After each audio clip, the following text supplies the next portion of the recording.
Gramps Morgan, welcome to Profile. Thank you, man. Thank you, Archie.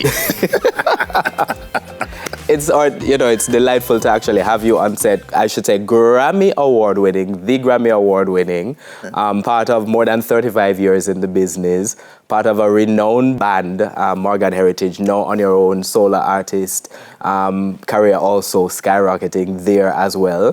When you think of your journey, how would you describe it? It's been many, many years when you think about some of the touring that me and my brothers have done extensively around the world. And then as solo artists touring with people like India Ree, Taras Riley, Buju Banton, John Legend, and just over the years, just getting a chance, when you reflect, you have so much gratitude and thanks. And you think about where you're coming from and still being able to juggle all of these things in my life. Family, being a husband, being, a father, juggling Morgan Heritage, Gramps Morgan Solar brand, with the country reggae experience, which I call the Gramps Morgan experience. So it's been busy times, but now I'm really getting a chance to reflect and appreciate and enjoy some of my friends, You talk about that journey, people know the music, but not so much the journey. Yeah. And you started in Brooklyn in the United States. Yes. Well, I didn't grow up in Brooklyn the whole time. As a toddler and as a juvenile, I was born in Brooklyn and raised in Springfield, Massachusetts. So a lot of times people just say Brooklyn, but it's Springfield, Massachusetts, where I learned how to speak proper English. When I said, Archie, how are you? Good morning, welcome to Profile, right? So the culture that our parents and my grandmother from the Seventh-day Adventist Church to the journey of Rastafari, he instilled the culture inside of us. So no matter where we went in the world or where we grew up, it was always something special where, watching 16 kids grow up in the house till we grew up with now. My father had 17 sons and 13 daughters, so it's 30 children my father had. It's a really big family. Do you think? Yeah, so rest in peace to my father, Denry Morgan, that really instilled the sense of family, sense of spirituality, not necessarily religious, so we always had that broad scope of loving people and also a broad scope of spirituality. How were they managing to cater to each of you, each person, very distinct personalities and so forth in that big family? They did a great job, and big up to the mothers. I say mothers because it's more than one, because one woman didn't have 30 children. There were several mothers. And it was a beautiful thing. I didn't check out the normalcy until you start turning big man and go on the road and around high school, realize that something is different in our home. Really, like we thought that was normal with so much kids in our home, and it was a beautiful thing. Because growing up in the Bible, you hear say, be fruitful and multiply.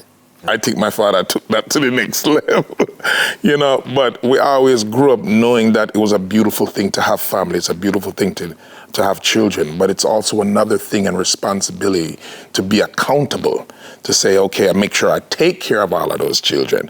So when I look at my father and look at my family and my brothers and sisters, I think we, the more I get older, I realize that what my father did is iconic.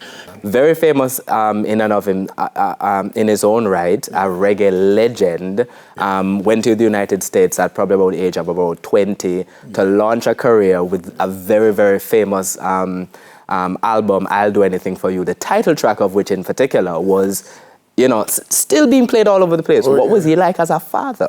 Oh, he was incredible. I just remember him sitting on the couch and burning him spliff and say, hey, pass the ashtray, give me that, and just, watching him rewind the cassette, writing his songs. And he was our hero, right? And still is today in the spiritual world, where you stand there and just reflect on, as a father, how he provided for all of our. You think it's easy to provide for just one children? It can get very expensive, right? But to provide for 30 children and then leave an inheritance for his children, what a man.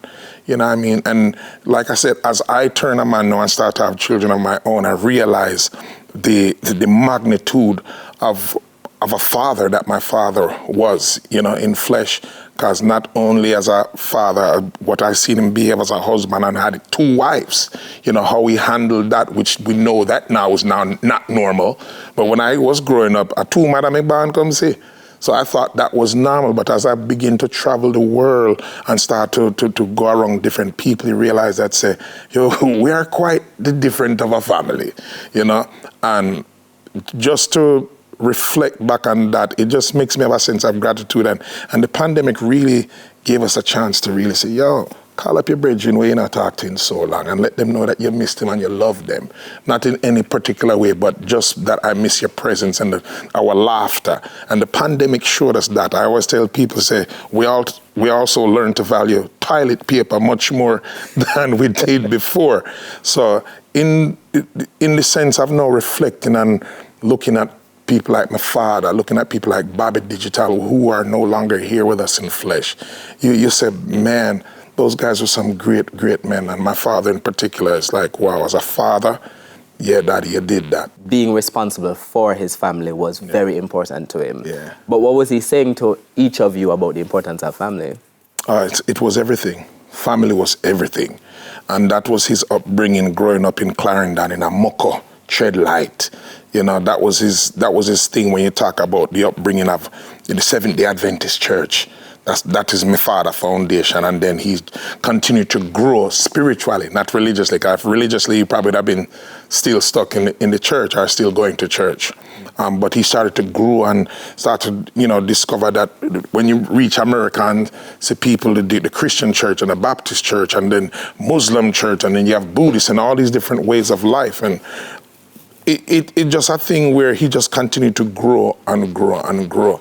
But you know, when I talk about the normalcy, when I talk about him, I just get a little emotional, you know, and you kind of just like, you know, wait a minute, I'm speaking of him in the term of past tense now.